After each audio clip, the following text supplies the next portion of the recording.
Today's guest is a creative leader who built her career inside some of the most iconic agency environments in the industry, stepped into the brand seat to build award winning internal creative teams, and now leads at Vagrants with the perspective of having seen both worlds up close.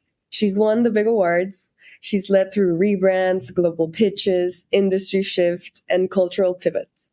But what stands out most about her isn't just the work, it's how she thinks about the work.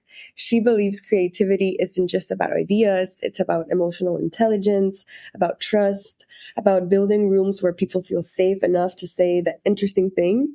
And she's also not afraid to ask interview candidates how they feel about UFOs, which honestly might tell you more about her leadership style than any resume ever could. Jen, I'm so excited to have you here. Welcome to Fully Managed. Thank you so much. Thanks for having me. Like I just told you recently, I'm so excited to have you on. I think you have such a fresh and interesting and unique perspective about everything. So I'm so excited to including UFOs. Yeah. I love that. So when you look back at your early agency years, what's one assumption about what makes great creative work that you've had to let go of? An assumption. Yeah. I think going back to the beginning, right? When you start out, I don't know how it is today, right? Because I'm not starting out as a junior today in 2026, but back then, when you start out in advertising in a traditional agency, you're kind of indoctrinated into this world where the clients don't know anything and you are, you know everything and you have the, superior creative taste and knowledge. And you're sort of, you're just indoctrinated into this world and ideology where there's this separation, right? And so an assumption that I made because, everyone around me sort of taught me that, that's kind of what I absorbed is there's this separation between client and creative.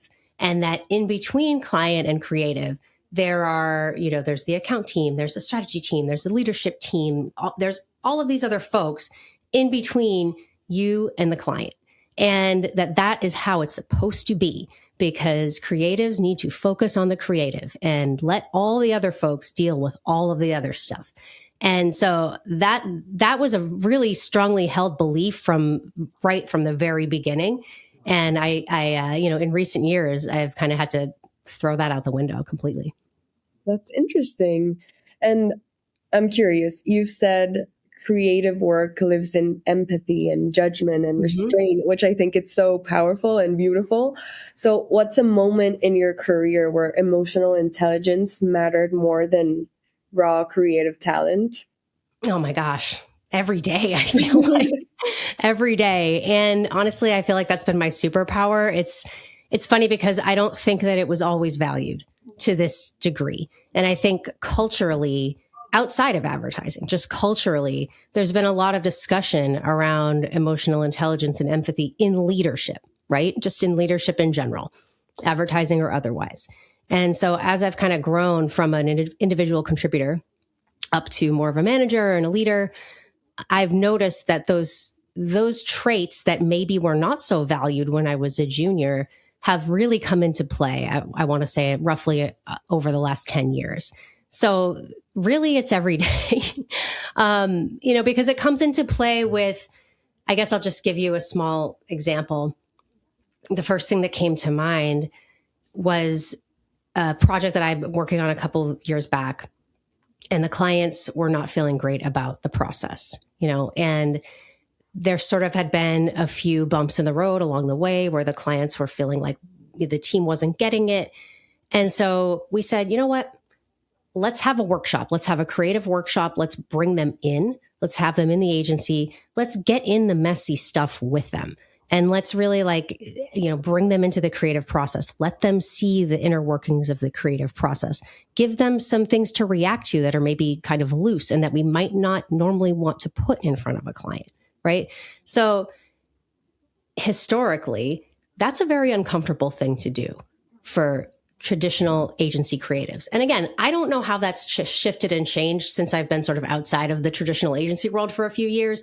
But when I first started out, it was like, you do not peel back the creative curtain. You do not show them, how things are made behind the scenes.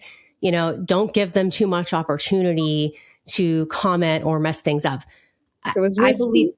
yeah. And I think now today, the complete opposite, obviously within reason, right? Because everybody has their specialization and there's a reason for that, right?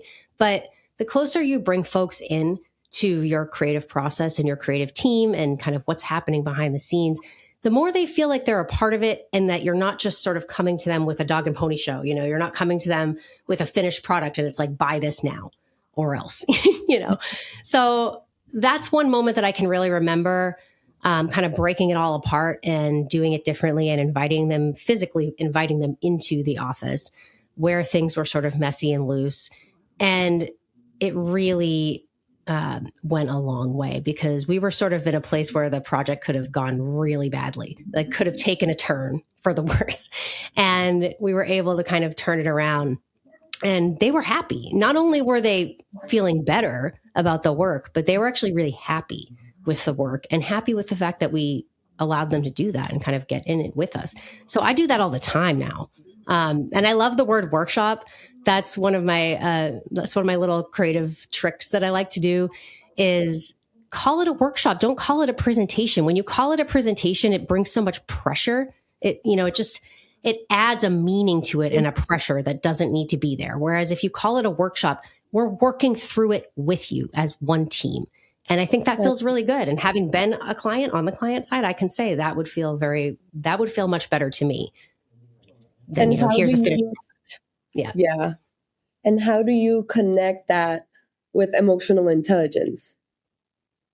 Well, because what's underneath all of that, right, is fear of the unknown, right? When people don't know what's happening, when they don't have information, they're going to fill that space with their anxiety.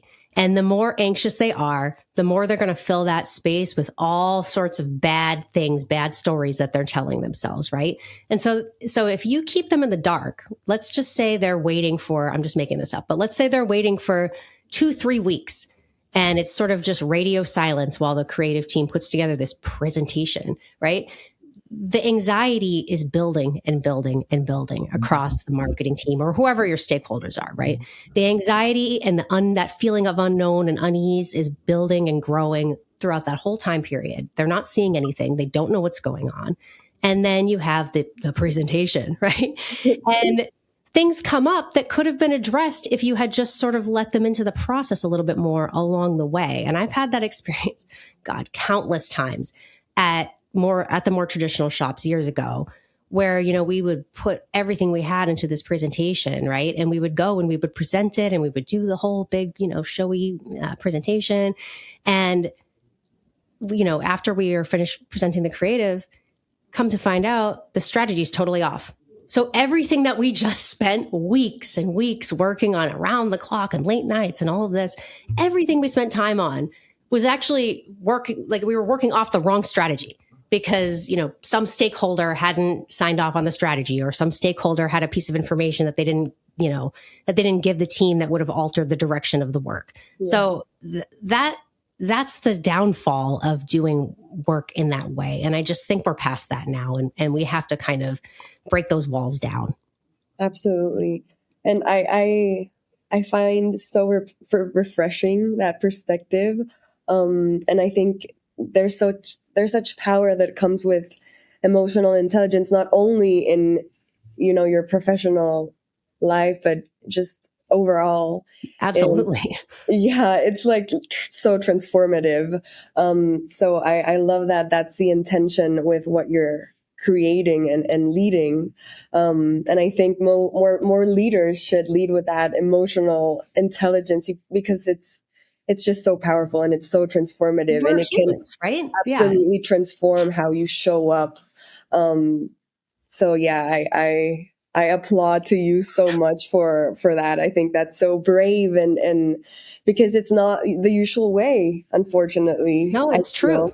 It's true. I think it's really easy to forget that we're humans at the end of the day. We're humans, and human beings are emotional creatures, right? And so it doesn't matter what field you're working in or what project you're working on. At the end of the day, when you strip it all back, you're a human being, right? And so your client is also, guess what? A human being. And they have stresses and they have bosses and they have people that they have to answer to and mortgages to pay and kids to put through college and fears and all of these different things. And they're worried about layoffs and they're worried about someone being mad at them. All the same stuff that we worry about on our end. And I know that sounds so obvious and so simple, but it's really easy for people to forget that, it's not this monolith, the client, it's the humans. It's just a collection of humans talking to another collection of humans about a project, That's such a beautiful way of seeing it. I love it. I love it. Yeah. And the more I break that, the more I break those walls down, the more successful I've become. And the more client relationships I build and the better those relationships get. So, it's proven to work for both me and my teams that I work with. Absolutely. I love that so much.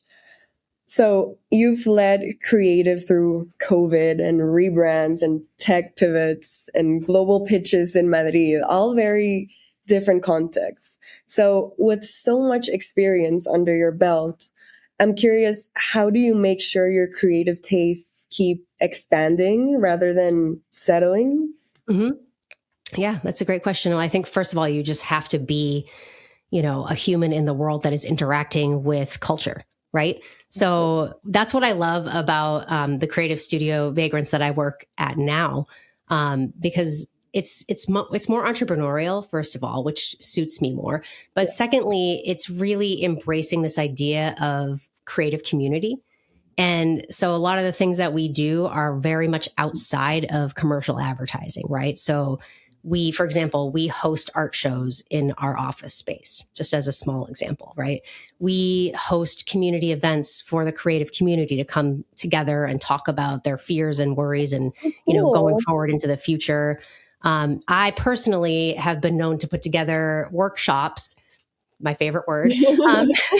I've been known to put together workshops on various aspects of creative because, again, thinking about the humanity underneath it all, a lot of, like I said, that space where you don't know, where you don't have information, you're going to fill it with fear, right? So if I don't know, for example, if I don't know what a copywriter is, I'm just making this up, but if I don't know what a copywriter is and what a copywriter does, I'm going to make something up in my head about what I think they do and how they do it, right? How about instead I go and teach folks what happens, when you're a copywriter, what happens when you're an art director, how do you concept, how do you come up with ideas, how do you find an insight, those types of things. So Vagrants kind of inherently is interested in lifting up the creative community and bringing people together and having, that kind of meeting of the minds where we're, sharing tips and tricks and ideas and fears and all of these different things. So that happens through my company now, but also that's just something that I like to do as well is be really kind of have a finger on the pulse of culture, but then also the other way around as well, where I'm sharing my knowledge with other people as well, because I find that when we share information and we share knowledge, everybody gets better, everybody gets smarter, everybody has, new perspectives and the work gets better. So it kind of goes back to what I was saying before about breaking down walls, right? So if you kind of stay in your lane, that's another phrase that I heard a lot coming up as a young advertising creative. It was like, stay in your lane. And they would always say it about account people. Like, I don't want to hear the account person's opinion on my creative. Stay in your lane. I think people should stay out of their lane. You have your core specialization, of course, and that's very important, right? So of course I specialize in creative, and there's other folks that specialize in production, but the more you can pull from other lanes, so to speak, like strategy and media and PR and, creative is learning from production. Production is learning from creative. The more that we're all sharing, the more that we're all learning, and the more that our creative is getting better, our taste is elevating, the things that we're drawn to are different. Creative itself is about putting two things together that don't necessarily go together. And that's what makes the idea powerful, right? But how can you do that if you're not putting enough information in here?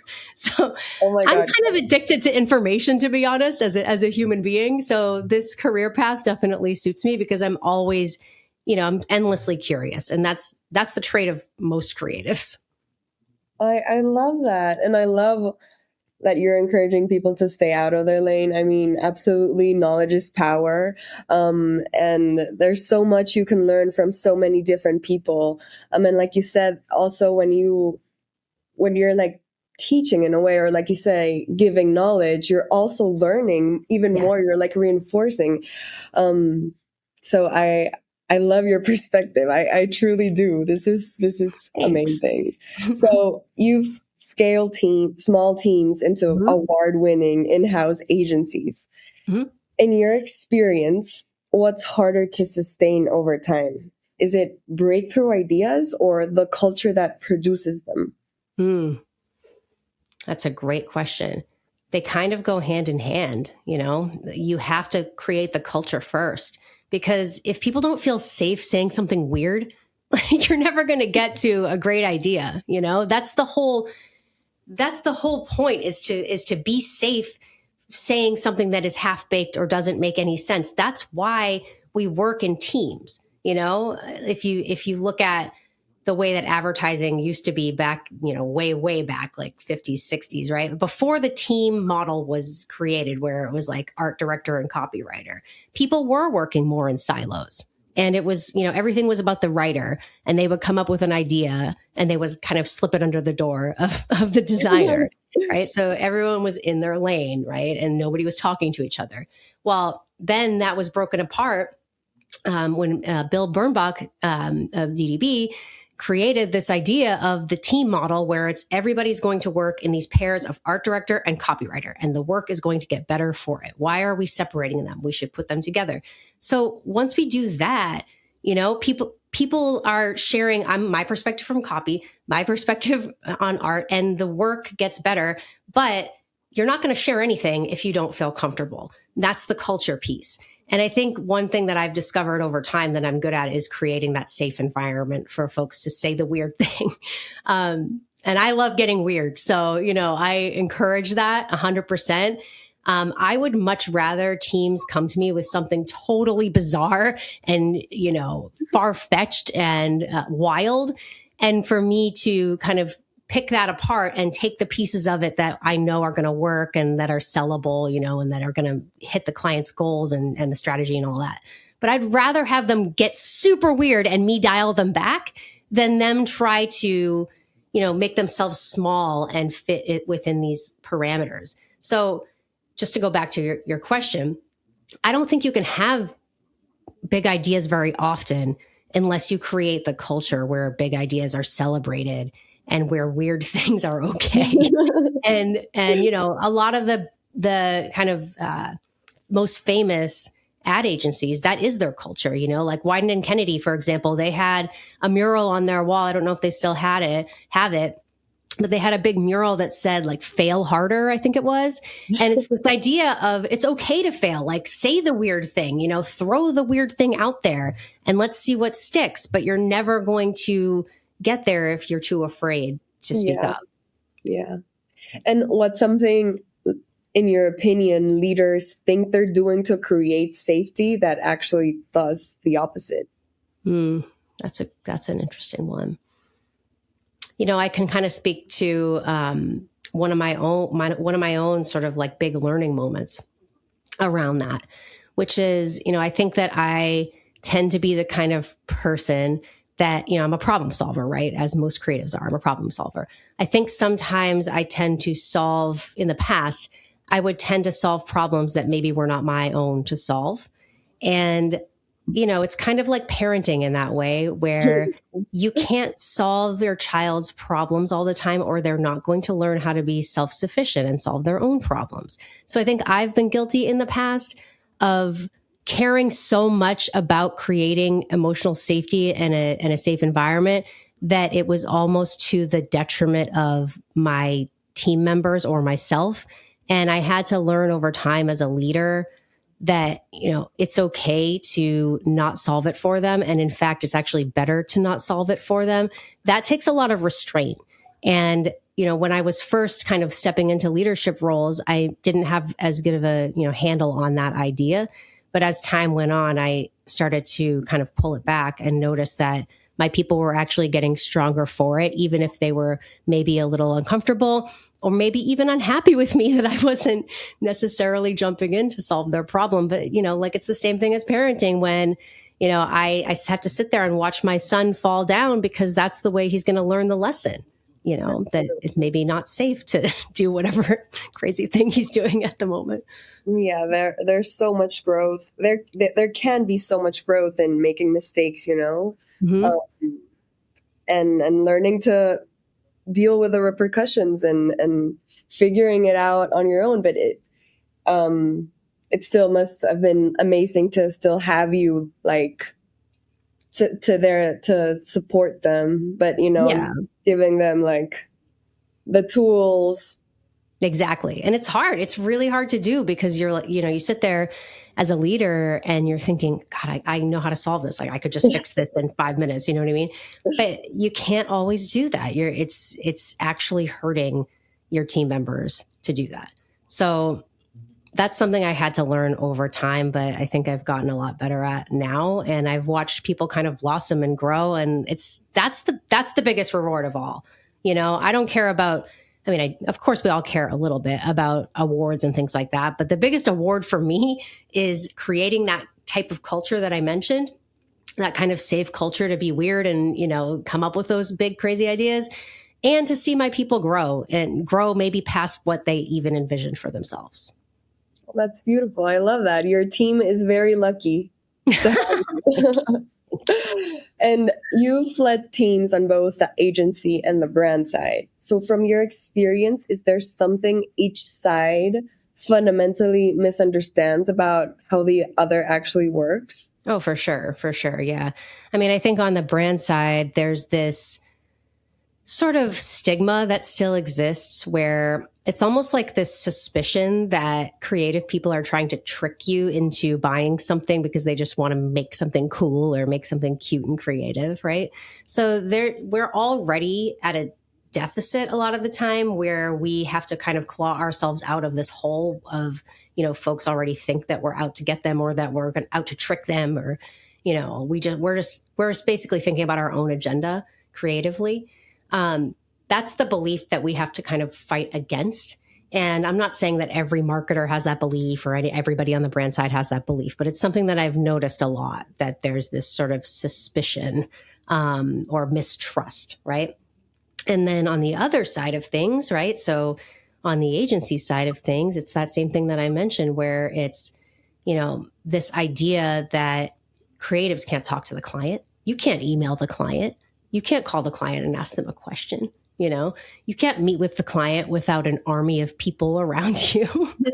And it's just tired at this point. It's 2026. Like, can we just please get over that and just talk to each other human to human? And it makes me kind of sad, when I still see or hear agency creatives kind of talking like that or thinking like that, because it just doesn't make any sense to me. We're all trying to solve a problem here. And my teams have heard me say this before. I've had, you have your kind of like go-to lines that you use a lot. And one of the things that I would say a lot is, guys, this is not your own personal creative playground. Like, we are here to solve a business problem with our creativity, not to just make something creative because it's cool and we want to put it in our portfolio. And again, that sounds so obvious and simple, but I think it's easy to forget that we're not just here to make cute little things. We're here to solve business problems. We're here to help a client with a business problem, whatever that may be. So we have to kind of like reorient ourselves to that North Star sometimes, because we can kind of lose sight of it and kind of get in the weeds of just thinking about what we like to talk about and think about, which is the creative. I love the awareness that you bring to your job. I think it's Thanks. fantastic. I Definitely more people should bring this awareness to the table. I think it's Um, the brand side. It's the brand side experience, honestly, that really turned things around for me. And so another thing that I like to say a lot is that every creative should try some time on the brand side because it's going to change the trajectory of your career and change the way you look at things.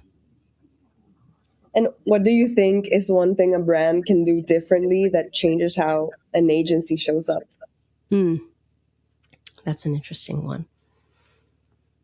Well, I think it's kind of the flip side of what I was just saying. Bring the agency into conversations that you might not think to invite them to. I think that's something, once I came back agency side from the brand side, when you're on the brand side, you're privy to so many conversations that the agencies have no idea about all the time, right?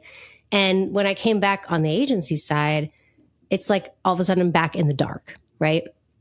And I missed that. I missed having that inside scoop and knowledge and, what's going on with the product marketing team or what's happening over here in engineering, because it all helps to inform the creative at the end of the day.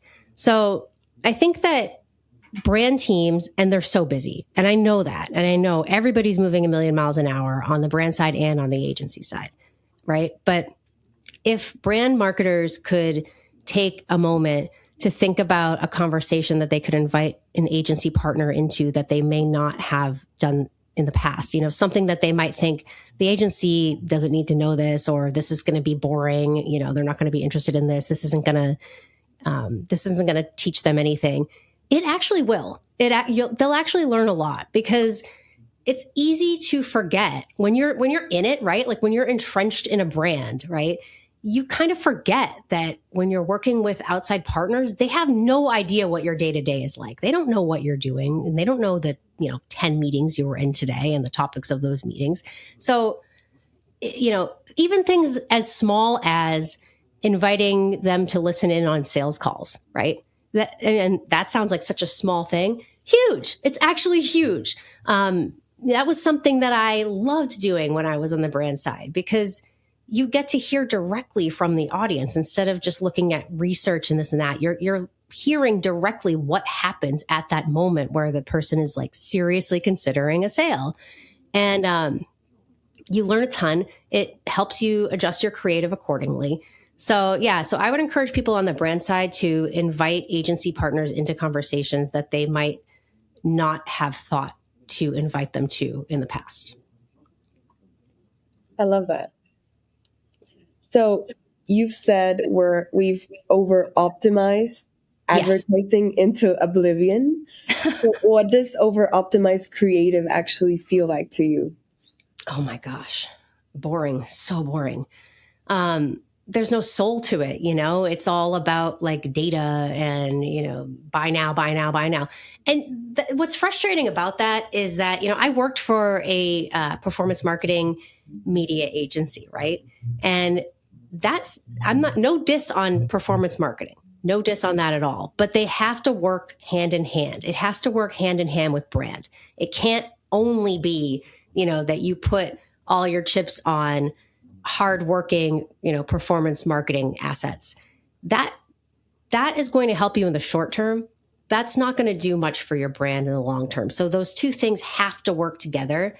And that's something that, it just kind of makes me sad when I see, especially with AI, it's like, well, now we can create so many more versions of this banner ad and we can swap out headlines and we can swap out images. Sure, you can do that. And that's fine. But it all has to ladder up to an actual insight and an idea. It can't just be hammering people, over the head with buy now or sale, that kind of thing, just focusing on price and just trying to get the click, right?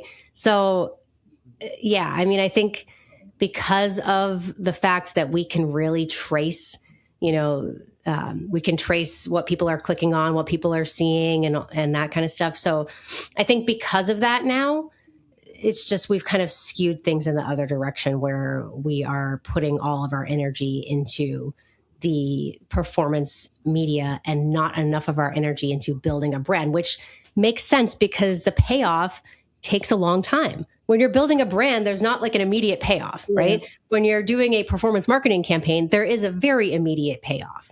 Sales went up by X%. Like we sold this much more product. And so especially when you look at the fact that most CMOs or VPs of marketing and things of that nature, most of them last 2-3 years. So if you think about it like that, it makes sense, right? So it's like, I need an immediate return on my investment. And brand building is not an immediate return on investment. So I think brands need to be brave enough to invest in both at the same time and not take their foot off the gas of brand marketing, even though it's not going to give you an immediate return. And you've also said that the weird, slightly unhinged stuff is often what people remember, and I couldn't agree more. So why do you think brands are still so afraid to be weird? Oh, God. You know what is really encouraging is that I have seen people start to get weird in the past year more than I've seen in years, because you remember during COVID and even sort of like when we were coming out of COVID, everything was this sort of emotional, sadvertising kind of thing where it's like everything wanted to make you cry. I am so over that. Like we have enough in the world right now to make us cry. I just want to see an ad that's silly and makes me laugh because I'm going to remember that. Humor works. That's the thing that kills me about, when you think about that idea that I was mentioning before about creatives are just trying to trick us into making something, cute and fun. Actually, no, humor really works. It works really, really hard for your brand, especially now. People need to laugh. Life is hard. People need to have a laugh. And so I'm really encouraged by the fact that I've seen some weird stuff lately. Like, for example, Manscaped on the Super Bowl was my favorite ad by far. By far. I mean, how can you not laugh at a talking clump of hair in the bottom of a shower with eyes and a mouth singing? That's hilarious. And yeah, that was definitely my favorite. And I think, some of the other weirder ones during the Super Bowl were my favorite, as like those were at the top of my list, and there was this other campaign recently that I actually posted about from a company called Tax Slayer, which first of all, hilarious name. And so it's a company that is for doing your taxes. And their campaign is a talking calculator. It's hilarious. It's like a human-size talking calculator with like arms and legs, So it's like that kind of thing is what I'm talking about. Like, let's get weird, It stands out. It gets noticed. And, a lot of people were talking about that Manscaped ad, good or bad, right or wrong, whether you liked it or not, you were talking about it. Yeah. And that really matters. Yeah, people definitely underestimate the power of being weird. Yeah. And I mean, with AI too, it's like everything just starts to feel homogenous, right? Yeah. And then it's just boring and invisible. So when you break that up with a singing clump of hair with eyes and a mouth, like how could you not notice that and remember it? Absolutely. And what's one unwritten rule in advertising that you think is overdue to be broken? Well, one of them I already mentioned, which is this thing of, creative is not to talk to the client. So that's a huge one. And, it's funny because there's a delicate balance. You don't want to become the account person, right? Like you don't want to become the person who is now managing every aspect of the scope and, organizing meetings and going back and forth with the client on budgets and all of that kind of stuff. You don't want to go so far with it that you end up not being able to do your job, which is the creative. But you want to form more of a human relationship with your client. And so, back when I was coming up in the industry, like I used to joke about, they kept creative under the stairs like Harry Potter. You're not allowed to, you stay under there. You're not allowed to come out, we'll show your work, but like, we don't want to show you because you're too weird. So that's definitely a rule that needs to be broken. And it's taken me a long time to get to that place because it's so ingrained in you when you come up as a traditional creative. I feel like there's probably more, but that's a really big one for me. And let's go back to the UFOs. Favorite topic. Yep. You ask creative candidates how they feel about UFOs, not for, the right answer, but for curiosity. So Yes. I'm curious, what's something in the industry right now that feels like a UFO sighting, like dismissed, misunderstood, but maybe Hmm. pointing to something bigger? Very interesting question. Well, I'll give you two, since you said sort of dismissed and misunderstood. Hmm. I'll start with this copywriting. Um, I had a little rant about this recently on LinkedIn. And a lot of people responded to it and reposted it, which was, kind of validating for me that a lot of people feel the same way. So I hate the title copywriter. I hate it because it is so not at all, not even close to what a copywriter actually does. And I think as time has gone on, everything used to be like copy is king. The writer is everything, right? Like I described, right? Back in, the 50s, 60s, everything was about the Don Draper, right? The writer or the Peggy. And as time has gone on and, things have become more digital and there's more tools to make, you can pick up an iPhone and film a commercial if you want, right? There's been more focus on sort of like polish as opposed to the idea itself. It's kind of disheartening to see a lot of the young folks that now are kind of starting out in the industry. They will come to the first round, like the first round of a creative check-in with me, and they'll have, polished layouts. And that's, I commend them for thinking about that, but they should not be thinking about that at this stage in any kind of polished way at all. It should. So one of the things that I would always ask for is don't bring me any visuals. Bring me words on a page because I need you to think about the idea first. And the reason why I'm saying this is because the copywriter is kind of the heart and soul of articulating that idea and that concept. And I think copywriters are so misunderstood because when you hear the word copywriter, you just think, oh, I'm just the person who writes the words. And could not be farther from the truth. The copywriter is the person who takes all of the half-baked thoughts that you and your art director and your strategist are throwing around, all floating around in the ether.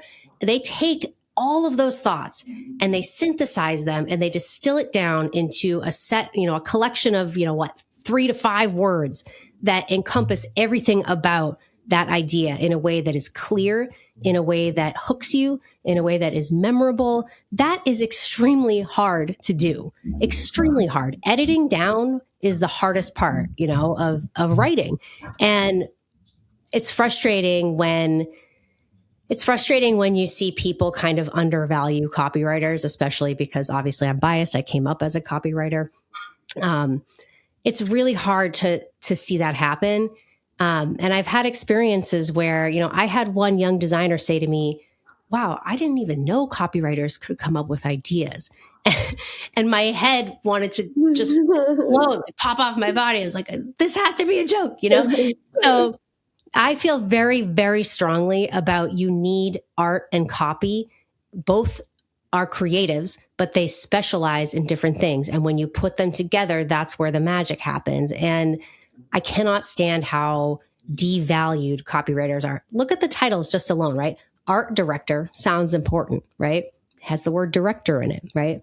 Copywriter does not sound important, but they are like the heart of the entire idea. And if you don't have a good idea, I don't care how polished your work is. The idea is not good. It's still invisible. It just looks nice. So writers are, I would say, the dismissed, one of the dismissed sort of like UFOs of advertising, where it's like, oh yeah, sure, yeah, they come up with, they're important. They come up with things. No, they they are not just important. They are integral to the process. You cannot do it without having advertising copywriters. And when I say, I'm talking about advertising copywriters, not, because there's different kinds. There's copywriters that write blogs or, content, long form content. But advertising copywriters are a different breed. And so I vote that we give them a new title. I'm still working on what that is. Um, but I think the title itself is a real problem that contributes to them being sort of misunderstood and undervalued in the industry. I support the decision to change the name. And then please put it on LinkedIn when you come up with a new I'm name. working on it. Yeah, I got to workshop it a little bit. And you've also talked, I'm saying a lot, I'm repeating a lot. You've because I love the way you think and the things you're saying, but you've talked about cosmic alignment with Vagrants, which Yes. I think is ideal to feel that connection with your job. Mm-hmm. It's a dream. So how do you know when you're in the right creative orbit? Yeah. I think it goes back to what we were saying earlier. You feel safe. You feel a sense of emotional safety because, well, first of all, just because you're a human being and life is too short to feel, scared and fearful at your job where you spend the majority of your time. Right. So that's a big one. But also, I just believe very strongly that fear and fear-based management and fear-based cultures do not lead to better work. I don't think that I have seen it really lead to better work. I think people become very demoralized, very disheartened.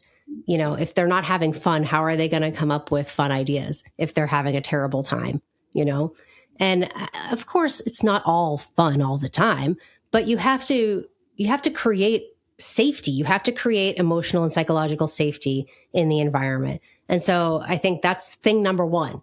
How does my body feel in this space with these people? Do I feel, fight or flight, or do I feel a sense of safety and acceptance? Right. And so that's how I think that's kind of the North Star of any job is asking yourself, how does my body feel in this environment? I love that so much. And I wish I could sit down in one of your meetings and see how that plays out. Like that's so beautiful that you're so intentional about creating an environment where the people feel emotionally and psychologically safe. I think that's so powerful. And the last question I want to ask you today is, looking back on your career, was there someone outside of family, of course, who really shaped how you think or lead or you showed up today? Yes. A few people for sure. I'll give you two. So one of them was one of my first mentors, Mark Ronquillo, who's now a professor of advertising, which is very cool. And we still keep in touch today. So he was one of my first mentors. And I remember him always teaching me and my partner, everything is an opportunity, everything, right? And, a lot of creatives, if they get an assignment that doesn't look flashy or cool, it's not a TV spot or it's not a Super Bowl commercial or whatever. It's not a big campaign. If they get an assignment for, I don't know, a direct mail piece or, a series of banner ads or something like that, on its face, you think, oh, this isn't cool. This is beneath me. I don't want to focus on this. I want to focus on the cool, flashy assignment. But Mark would always tell us everything is an opportunity. And I really took that to heart. And I say that now to my teams all the time because I really actually believe that, it's actually, in a way, I would almost rather take the assignment that nobody else wants and try to do something really cool with it rather than go for the Super Bowl spot that everybody's trying to work on. Everybody's clamoring for it. Right. And you might get lost in the shuffle. And so I think you have to kind of flip your thinking or the lens through which you're looking at these opportunities, because everything can be an opportunity. It doesn't always have to be an opportunity to win a Cannes Lion. It can be an opportunity to get to know your strategy team better. It can be an opportunity to understand your client more. It can be an opportunity to understand a new medium better. So everything is going to yield a piece of knowledge that you're going to kind of put in your arsenal that's going to come back out later, and it's going to pay off later. So I try to encourage everybody to just grab onto every opportunity that you can, because you're going to find that it's going to lead you to success, whether it's now or later. You know, it's going to give you something that's going to help to enhance your career for the better. So that's, yeah, I have that one. I can tell you another one if you want. Yeah, please. So the other one was my VP of brand and creative when I was on the brand side. His name's Tim Weldon. And he is the person who kind of taught me how to think like a business person. So I think I came in as, agency creative, just like, I came from a different culture. I had a different, way of thinking about the work.